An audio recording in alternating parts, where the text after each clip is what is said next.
আপনাকে শেষ বিদায় দিতে, গুড বাই জানানোর জন্য, আল ওয়াদা, বিদায় জানাতে আসবে সবাই।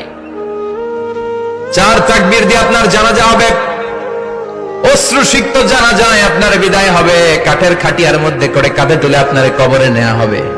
আগে থেকে খুঁড়ে রাখা কবরটার মধ্যে আপনার বিছিয়ে দেয়া হবে।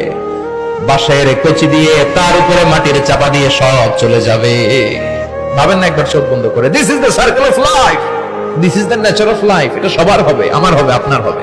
একদিন মাটির ভেতরে হবে ঘরে মন আমার, কেন বন্ধ দালান ঘর, প্রাণ পাখি উড়ে যাবে পিঞ্জর ছেড়ে। ধরা ধামে সবই রবে, তুমি যাবে চলে। বন্ধু বান্ধব যত, মাতা পিতা যারা সুত, সবই